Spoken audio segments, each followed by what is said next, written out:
Hi guys, welcome back to another episode of The Usual Place. Public transport operators SMRT and SBS Transit haven't been having a good run lately, with some 15 rail disruptions since July. Just this month alone, we saw about 6 incidents which were caused by train faults or signalling glitches. But this isn't just about the last couple of months. The LTA's figures show that the MRT network's overall reliability fell to its lowest level since 2020 between June 2024 and June 2025. Now, with all of this happening, it's no surprise that commuters are frustrated and why Acting Transport Minister Mr Siow had to field a range of questions from MPs about the matter in Parliament earlier this week. So on today's episode, let's talk about why it feels like the system is getting less reliable and what will it take to rebuild the confidence of commuters. Now, to dig into the nuts and bolts of our rail system, I have Research Assistant Professor Dr. Samuel Cheung, who heads the Urban Psychology Lab at the Lee Kuan Yew Centre for Innovative Studies at the Singapore University of Technology and Design. It's a very long title, yes. But to summarize it, you actually study how people move around cities and you have a focus on transport sustainability and health. Yes, and that's right. That's very important to today's conversation because I want to get into commuter psychology. But before we get to that conversation, I also have former ST Senior Transport Correspondent Christopher Tan, who has covered Singapore's transport scene since 1989. That's a very long career covering transport and in particular the MRT networks. You've seen them come up through the years, right? So we're going to get into it, but I want to thank you both for being here. And I want to start with what Mr Siow said in Parliament on Monday. So he acknowledged that there's room to do better, including giving commuters tailored information about and having a task force, which I will talk about. And this task force will look into systemic issues. But he also made a caveat that with the expanding rail network, that it's not possible to have zero disruptions. And I think that bit didn't go down too well with people online because nobody is actually asking for zero disruptions here. But I want to ask you, what did each of you think about his speech on Monday? Well, let's start with you, Chris. I think he said quite a few things, including having better information so the commuters can make better choices during a breakdown, and also having a better measure of reliability beyond MKBF. But unfortunately, people kind of latch on to the not so savory bits that it says about, we're not going to have zero. I think nobody expects zero. We just don't want a spate of breakdowns that kind of shake confidence and make you think twice about taking a train when you have an important appointment like an exam or a job interview, or going back to a birthday celebration. This kind of repeated breakdowns just shake confidence. The other thing which people were kind of rattled was when he said, phones break down, laptops break down, and cars break down. These things, if they break down, they don't have the kind of impact that a rail breakdown has. So the magnitude is totally inappropriate to compare. I guess these two things, it's natural for people to get a bit rattled and get a bit irritated. Yeah. Samuel, do you think his comments were fair based off these 15 disruptions in the last 3 months?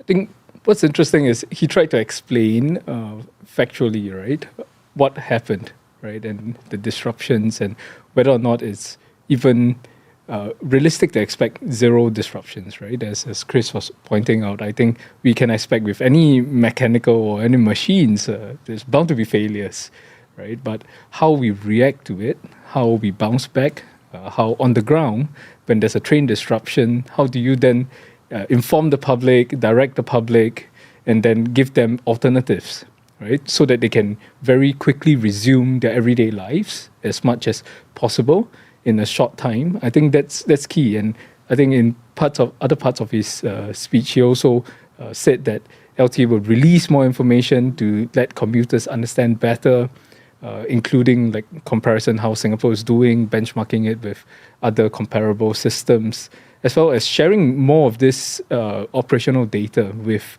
the public so they would understand the situation a lot better. I think that's a good step forward to help people understand the situation, but I'm not sure how the public might be able to use that information, right? Sometimes too much information might not be very useful too, right? So maybe it's in a way that we give the public more information that helps them to make better decisions with the existing disruption that they are experiencing, or for them to plan their trips better. So I think something Chris said that I'm thinking about is about, people just want it. I think there's a thing about giving people information, right? But now there's this worry, like when I get on the train in the morning and it's like, I'm just going to work, right? Am I going to get to work? Exactly. And I think there's a disconnect between what's been done already. So there's been upgrades to the systems, but then these things are still happening and it's not like minor inconveniences, right? It's like hours-long disruptions. And I think at some point, the stations were down for days in some parts of the line, right? But then they have been spending money on upgrading. There's a 2.6 billion program to renew some of the older lines, and then older trains are phased out and they've brought in new trains. So maybe, what's happening there? Like, I think for me as a commuter, that's a disconnect that I can't, you're upgrading, but they're still breaking down and in quite a major way. So usually when something breaks down, it's not well made or it's not well maintained, usually with mechanical, electrical things. And of course now we have software in the picture, which software we know can be very, very glitchy. But basically if you boil it down, distill it down to what are the main causes of breakdowns, I don't think it's not well made, or not well specified. That makes it very difficult to maintain. Or the maintenance there's a shortfall. The third factor I can think of is a rise in usage. What do we mean by that? If you look at the ridership trend over the years, it's been rising quite a bit.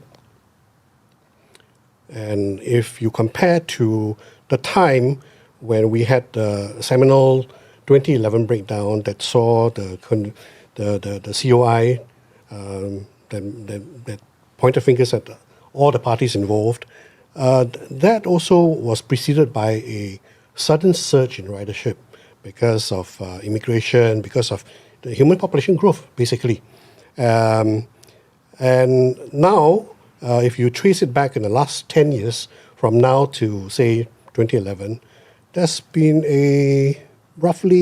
I looked at the numbers, it looked like a 2/3 increase, 66.6% increase in ridership, rail ridership.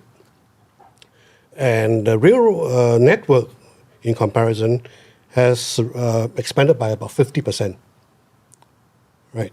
And the thing is that if you say, okay, rail network has expanded by 50%, ridership has expanded by 66%, it's not really that big a difference. But the thing is that most of the riders tend to focus on the older lines because that's where the population and commercial centers are. So they tend to get the bulk of the ridership increase. And therefore, with high usage, that may be the wild card that nobody's looked at, that's putting pressure on the system. Because what it means is the trains are carrying more weight, and you are running more trains more frequently, and shorter headways. So that could be something. Yeah. Samuel, do you want to add on? Yeah. So I think it's also that with every disruption or with any inconvenience given to the passengers in psychology, we have something, the primacy and recency effect, right? For instance, it happens to people, they get impacted. So it's not merely just like whether or not the demand has increased, but it's and the number of frequency, right, or the frequency of this events happening, but it's also the extent in which each event affects the commuters, for instance. So it could be a minor disruption, could be a signaling fault that could be quite quick to rectify, or it could be a whole system failure, which requires a few days to rectify, right? So beyond that, I think if we can minimize some of this to smaller disruptions, smaller inconveniences, that we can bounce back quickly, that people have alternatives, and the system is resilient enough to bounce back, then there would be less angst maybe. Especially, the fact that Natasha pointed out that we spent 2.6 billion to upgrade the older lines over a 10-year period. And with that, they said, or we were told, that we have condition monitoring, we have preventive maintenance, and we have even predictive maintenance, right? These kind of things means that you are going to do maintenance ahead of time. That means ahead, preemptive, before something kind of gets worn or before something gets broken, you go and fix it or you go and replace it. That is what all the three terms mean. So it's a bit puzzling, actually, when you have all these in place and you still have the severity that we talked about, that Dr. Chung pointed out. The severity, the magnitude, and the recovery also. I mean, things that we have had so many breakdowns, you would think that it's pretty much practice, right? We know whenever a breakdown happens, we know what to do. But that doesn't seem to be the case, seeing how, some of these breakdowns take so long to be solved. So SMRT actually responded to the September disruptions, right? They said it was a series of isolated incidents. Do you agree? Yeah, I mean, it depends on how you term it as well. But if I look at it, it boils down to grease, right? Grease in the axle box. Someone just forgot to grease or renew the grease in the axle box, the bearings, and therefore they seized and then they fell off, right? And I think there were statements to say that because of COVID and because of supply chain disruption, of the war and all that, the new trains were late in coming. Yeah, but you know that. You know that since 2019, 2020. And if you know that, then I would imagine that you do something about trying to up the maintenance of your older trains. Because the older things are, the more you should pay attention to them. I mean, the new things, you still need to maintain them, but they'll be good for a while. But the older ones tend to be, the older, just like the human body, right? So that was the incident in September last year, the East-West line, right? Where it was down shut down for a couple of days, something right? like that. And then recently, like this month's incidents was what SMRT was responding to, where they said it was isolated incidents rather than systemic. So, Right. I mean, going through, you're talking about the general sense of where we are with the disruptions. Is it fair to say that it's isolated incidents? I guess, if look at it technically and from an engineering point of view, the breakdowns were all different causes. So I guess in a way you can say that they are not related. But why the frequency? Right? We have had 15 since July till mid-September. That's 2.5 months. And Mr Siow said in Parliament that same period last year was 13, which is also fairly high. So why such frequency? That is the thing. I think if we say whether it's systemic or not, we leave it to the task force, right? But maybe the remit of the task force should go beyond engineering and technical bits to go and see whether the operator is sufficiently staffed to the right people. Are the people well motivated? Because this is grunge work, right? They go into the tunnels late at night. They don't see the light. It's stuffy, hot. Visibility is low. And they do it day after day, night after night, when we are sleeping. So are these people well motivated, well compensated enough? Is the management supportive? Whether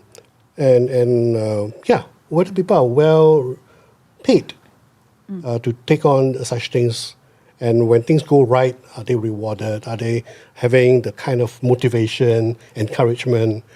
These kind of things, I hope the task force will look into as well. So do you agree, Samuel, that it could be, is it more than just a maintenance problem? Is it an organizational issue? I think first off, I've done a bit of work with the public transport workers. So I think many of them that I've interacted with, they do put their heart and soul into the job, right? And public transportation is a bit of a thankless job in the sense, if you ever followed any frontline staff, if you want to have your trains or buses operating at 6 a.m., 5 a.m., 5:30, someone has to wake up at 2, 3 a.m. And travel to work, prepare the vehicles, prepare the stations, and prepare things for the first service to go out. So I would have to say, the public transport workers are really the backbone of the transport system. For sure. And they are putting in a lot of time and sacrifice for many of them whom I interact with, just to keep this system going and to provide this crucial public service for us, right? But I think it's also related to how the public perceives these disruptions and inconveniences. So, for instance, I will not mention which city, but there's a particular city that I'm quite well acquainted with. When I go there, I do not expect the trains to work, right? And when the trains work, because the workers are not on strike, but there's no breakdown, I feel very happy. It's your lucky day. Because I do not have to walk the whole journey, right? And there was once I had to walk across the entire city because I was counting on the train to work. It didn't work. The queue for the bus was just so long, I figured it was probably faster and easier to just walk. So in formal attire, I had to walk across the city. It was not very pleasant. But in Singapore, I think our default is that everything has to work. Everything has to work perfectly like clockwork. So maybe I'm raising a contrarian point that, sometimes our expectation, is it really realistic to expect something to work all the time, every time, without failure, right? So maybe the in-between with Chris, that is, where is that point, right? And to manage the expectation of people. Because if we are also looking at it, if we want our services to operate longer hours, more services, more buses, everything, we want more, greater accessibility to all these services, something has to give, right? You need time to maintain, you need more staff, you need more resource, everything. So that has to be considered in totality, I think. I think when you mention other cities, and Mr. Siow also mentioned it when he was replying in Parliament, it's, when we compare, right? The thing about going overseas is that there are other options, right? Or what we call like redundancies. If the train fails, you can have a plan B, plan C, or plan D. But in Singapore, it's not really the case here. Like if the train breaks down halfway, then you get off, you have a bridging service. Or if you're about to get on the train, you're like, it's broken down for today, then what's the plan, right? So are we playing catch up in that sense, in like preparing for alternatives? Yeah. So quite some time ago, when the LTA was first formed, their stated ambition was to roll out or to announce one line per year. That means every year they will announce a new rail project. So we found that, that's so exciting. That's so ambitious. I mean, that's the way to go, right? But that didn't happen. Then I wonder what happened, and something must have gone wrong, or either the finances or the situation that didn't allow that to happen. In fact, one of the transport ministers, Mr Siow Tong, actually went in Parliament and said that we will have 540 km of rail by, I think, 2030, if my memory serves. But now the target seems to be 360 by 2035 or so. 2030 or 2035. So the rollout of new rail lines seem to have slowed down if we compare to the time when the early days of the LTA formation. I guess that's probably water under the bridge, but we have to live with that now. We don't have the redundancy in the more mature cities where, if you look at Tokyo, the rail lines are so dense. One line breaks down, you can just easily hop onto the next one. And of course, other cities, you have the option of buying a car if you are fed up with the public transport system. Cars are not so expensive. And then you may even have the option of, moving out into the suburbs, live a little further away from the city. Things are less expensive. And then you make the commute by regional rail into the city to work. So that's the option. In Singapore, it's very unique. We are a city-state. We are island. We don't have hinterland. We don't have the land. So, our suburbs is actually just There. just there, right? Next door to the city. But, Yeah. So it's not an actual apples for apples comparison when we No. talk about like other cities, right? No. But, So, but yeah. in Singapore, we have to look at it in totality too, right? Like rail is just one mode. Of course, then you have your buses, you have emerging modes, right? For instance, I'm an advocate for active commuting. Right? We do not have to jump on the bus or train every single trip that we have to make, right, on public transport. Walking is a very viable, healthy, cheaper alternative that actually I will tell you, will be upsetting some people who'll be like, look at the weather. No, I cannot yeah. walk. I can in tell this you weather. this personal kind of example. Yesterday, we overshot a train station. So we were going to dinner and we took one station extra. So we figured out, do we get off and then take one station back? Or we're like, we looked on the map, I think it's walkable. It's a 9-minute walk. Yes, let's do the walk, right? Instead of taking the train. So when we look at it in totality, some trips could be on public transport modes, motorized modes. Others could be maybe on your shared bicycles. If you don't have a bicycle, you could walk, right? For fit people, probably you can walk 800 kilometers. No, not 800 kilometers, 800 meters, right? Or up to 1.2 km. That takes you a few bus stops. That serves to kind of enhance your health. At the same time, reduce the load on our transport system. So when we look at it in general, I think there are options, maybe not like what other cities might have, and also emerging modes, right? For instance, car sharing. Right, car sharing has emerged to be quite popular with those who are unable to afford a car or don't think that they want to take on the cost of car ownership. And a lot of cars for these sharing services are available in your neighborhood car park, right? Within probably 300-400 meters, you should have quite a number of cars for most of the population, right? So that's one alternative. And of course, you have your taxis and private highways. Yeah, I think Dr. Chung, when push comes to shove, people will do that.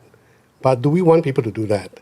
I think our rail system, we spend billions building it, a lot of taxpayers' money just to subsidize it and maintain it. And then with the new rail financing framework, the government took over the assets. That's a lot of money, a lot of taxpayers' money. So we need, and the fact that we have 3.5 million rides per day on the rail system, how much of that can be trickled down into bicycles and shared mobility? I don't know. You can see it when there's a breakdown. The bridging buses, they don't hack it because one train breaks down, it's 1,005 people at maximum, right? How many buses? One bus, 60, 70 people max, standing. So the rail system has always been the backbone of any city with a mass transit philosophy, because rail system moves a lot of people quickly, and therefore we decided in the 1980s, early 1980s, to invest that money and build a rail system instead of the other alternative, which was to go with all bus. Because all bus is definitely cheaper, but think of the congestion, think of the volume, the sheer volume of it. Nothing can match an MRT, which is why it's called MRT, Mass Rapid Transit. Nothing can match it. So I think now that we have a fairly good system, fairly comprehensive one, the thing is to make sure that we minimize those breakdowns. And when we do have a breakdown, as you said earlier, minimize the inconvenience, make people have the information to make alternative plans. So right now what they're using to inform, they're measuring the breakdowns is the MKBF, which is what you brought up earlier. So I just want to tell people who are listening, it means mean kilometers between failures. And it's an engineering standard, right, that is used globally to measure the distance a train travels before it encounters a delay of more than 5 minutes. Honestly, I have not heard of this term. I did not hear of this term until very recently when the trains broke down. And as a commuter, I don't really care that they use this term, but it's something that the industry uses. But what does it mean for me as a commuter? And should the government use something else to measure? What do you think? I think it's an engineering term, and people can't grasp that. But it's a good measure because most of the rail systems in the world use that to measure reliability, to measure trends.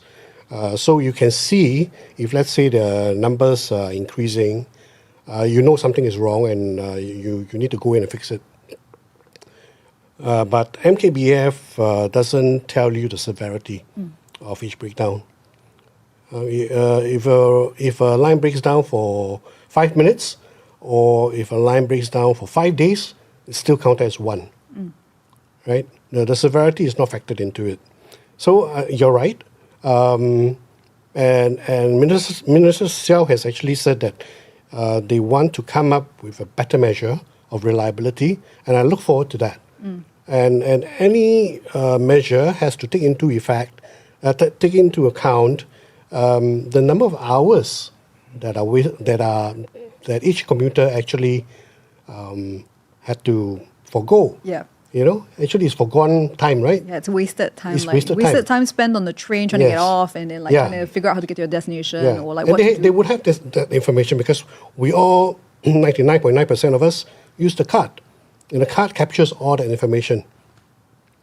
So if we have that kind of measure, it will give people a better sense of how bad the situation is, or are we moving in the right direction or wrong direction. So, how do we placate commuters' frustration at this point? But I think one of the things about the recent disruption is that it's very long, and you're just frustrated because you don't know when it's going to get back up, right? Yeah. And I think another factor is exacerbated by social media and the ease of getting the news of a disruption out, right? Which is a double-edged sword, right? You get it out quickly, but it means almost instantly the whole island knows that there is a disruption. But the question is then, are you the one affected by the disruption? If it happens, let's say in Jurong side, right, on the East-West line for 2 stations, for instance, it's the odds of you getting impacted by that is much lower. But you are seeing the news, right? You're seeing it push to your phones, and suddenly, there's a train disruption. So maybe it's also like what Chris was suggesting, looking at the severity, but also looking at how many people are impacted from this, from each disruption. So for instance, certain disruptions, you didn't have a lot of people impacted. Others, you really affected hundreds of thousands of people for extended period of time. So maybe it's to factor that in, and when the public also would be able to empathize and to understand that, yes, it's almost impossible to have zero failure. Occasionally, you will have this sort of failures. But there are some that are more severe. There are some that are minor disruptions, like 10, 20 minutes, you restart the system, gets going. And actually, in these less severe ones, the personal impact to individual commuters, which arguably is probably what, as individual commuters, we care about, right? It's the impact to me. I might not care as much what impacts the next person, but my everyday life is the most important to me, right? Most of us, that is what matters first. So finding a proxy measure for this might be quite interesting to see. Yes, you have severe disruption, maybe from the engineering point of view, but then the impact of it might not be as severe as a minor disruption that actually at a unfortunate time and location within the whole system impacted more people. But of course, in the rail system, even when there's a disruption in Jurong for a couple of stations, as you mentioned, there will be some effect on the rest of the same line, or sometimes even adjoining lines. That's the thing about rail. It's very efficient when it works, but it's also tend to be quite troublesome when something happens. It's not like a bus breakdown. If a bus breaks down on the road, it's just one bus. 60 people are inconvenienced. And another bus will come along, and then they all hop onto it, and maybe at most 2 other buses come. Their journey is hardly disrupted. Traffic is not disrupted.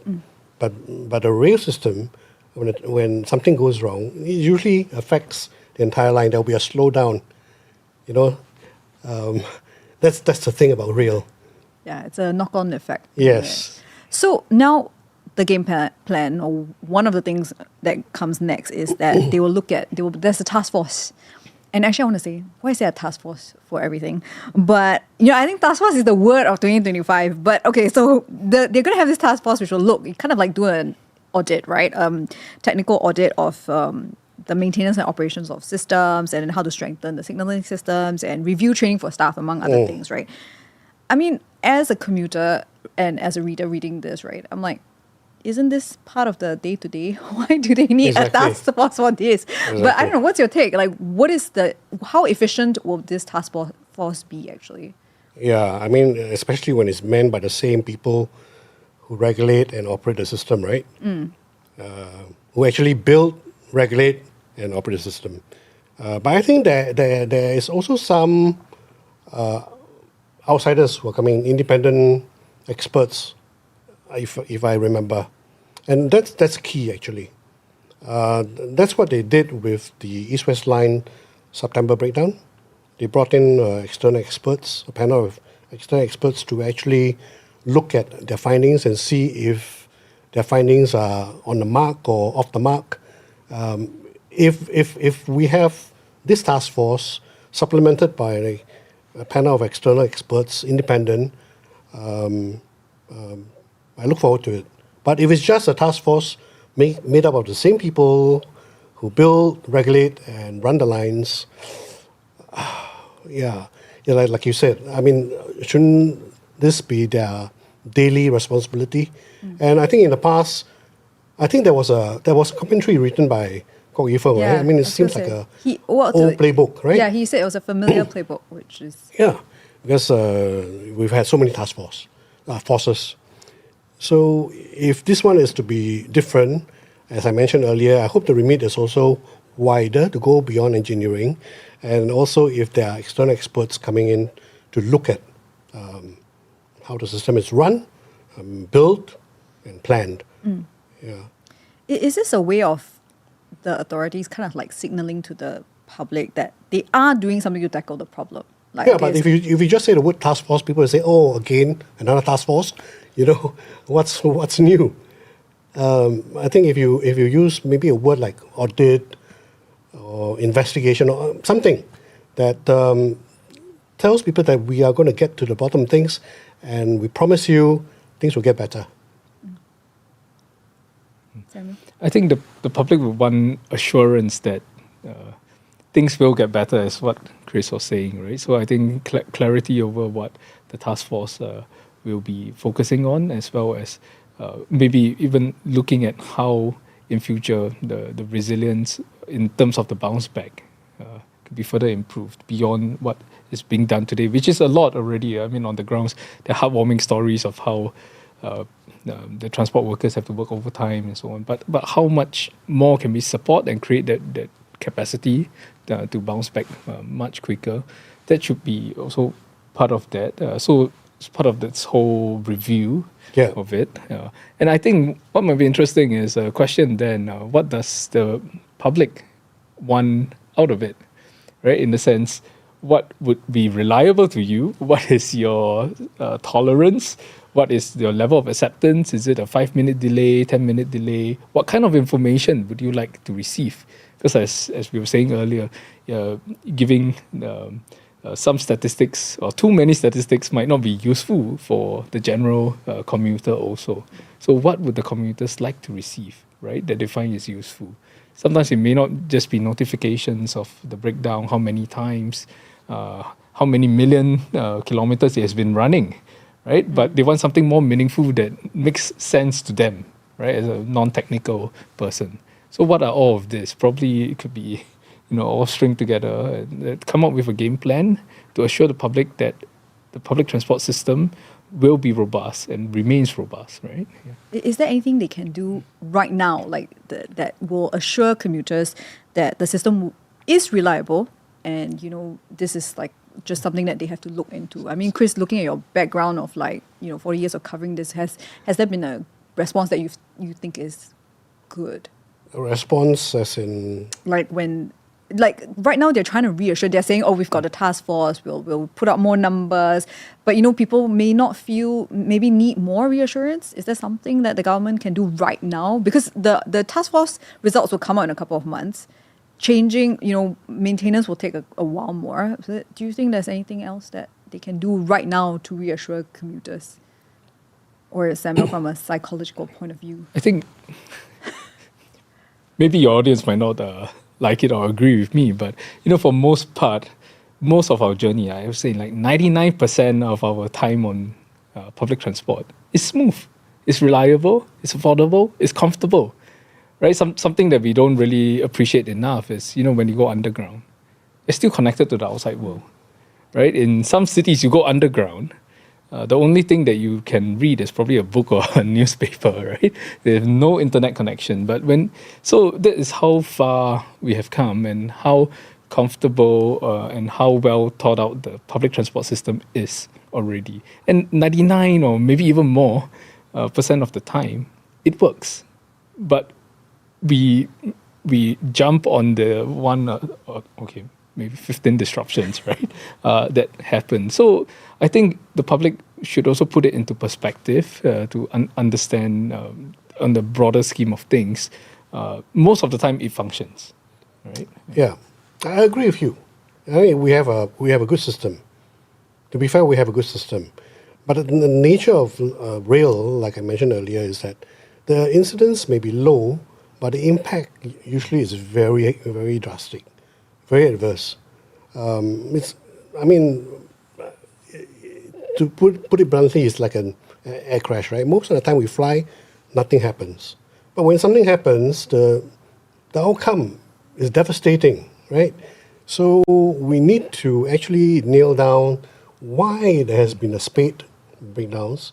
It's not very comforting. And when compared to last year, the numbers, like I said, is still fairly high. And despite all the money spent, despite all the renewal of assets, why is this happening? And despite all those condition monitoring, preventive, predictive maintenance, when you throw all that in fact, the incidence should be low. So I wonder, what could be the wildcard? The wildcard, like I said, mentioned earlier, this could be the surge in, or not surge, but the constant rise in ridership, because people, we have a growing human population, and what's the most convenient way of going about in Singapore? The rail, right? So we have to make sure, we have to make doubly sure that it works. Like I said, there's not different from other cities. Right? There are other alternatives here.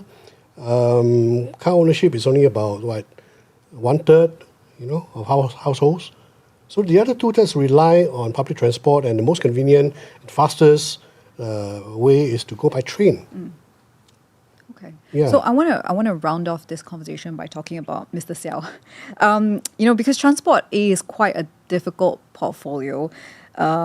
He took over that portfolio just a couple of months ago. He's new to politics as well, and he's been settled, dealing with these transport reliability issues. Chris, you've actually met Mr. Siow a while back, and what's your sense about whether he'll be able to fix the transport system? Because to me, he does seem super hands-on with what he said in Parliament. Like he's personally notified about every train breakdown and that sort of thing. But what's your take on the man? Right. I think transport, like you say, is a very hot seat. And with two things happening now, super high COE and this rising speed of rail breakdowns happening at the same time as he comes in, the seat is not only hot, I think it's molten, right? And given the fact that this confluence or the perfect storm, and the fact that he's a rookie minister, he's done okay, I think. But I guess he just not useful to say certain things, right? I mean, best to leave those things out. Like, we can't have zero, comparing the rail to phones and laptops. Conveys sympathy and empathy. say that, we hear you, we know what you're going through, and we promise you, I commit and promise you that things will get better. Well, he's actually been at MOT before, right? He was a director. Yeah, so he's working in the background, policies and planning and all that. But being a politician is different, right? You are fronting, 6.3 million people, you're talking to them, and they latch on to everything you say. And I guess his team or whoever prepped him has to be aware of that. Yeah. Especially if you are talking about something as emotive as transport. Transport touches our lives, everybody, right? Every day. So you have everybody every day. That's why we get touchy about transport. That's why transport is a hot topic. If you talk about housing, yeah, that can be hot as well, but how often do you buy a house, right? I mean...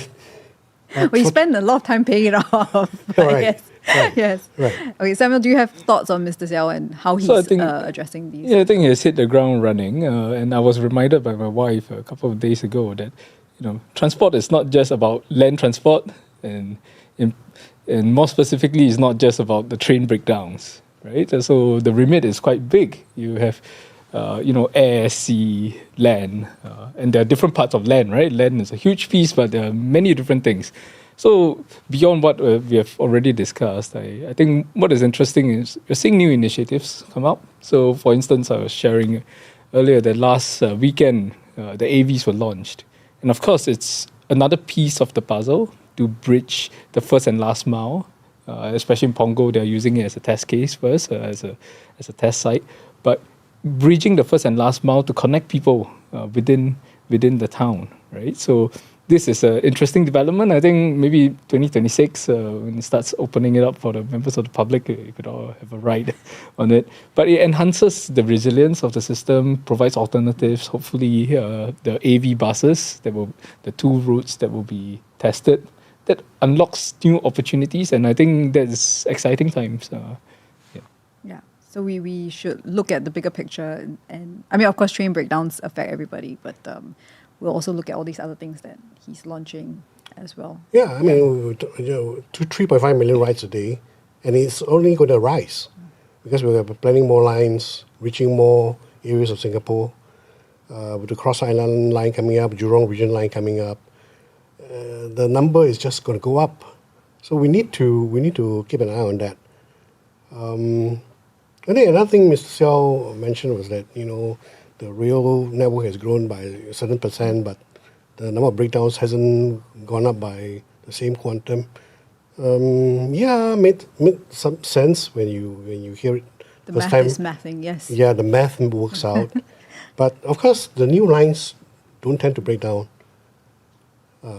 that often as older lines. They're not, like I said, new things tend not to break down. So if you consider that, it's not really a same kind of comparison. The percentages, are not exactly, yeah. Okay. Yeah. Well, on that note, thank you very much for being on The Usual Place, and thank you for the conversation. And that's it from me today on the podcast. Now, if you're watching us on YouTube, don't forget to like, subscribe, and hit the notification bell so that you won't miss the next episode. And if you have thoughts on what we just discussed, do drop a comment on YouTube or talk to me on Instagram at The Usual Place Podcast. I'll see you next week on Thursday at noon.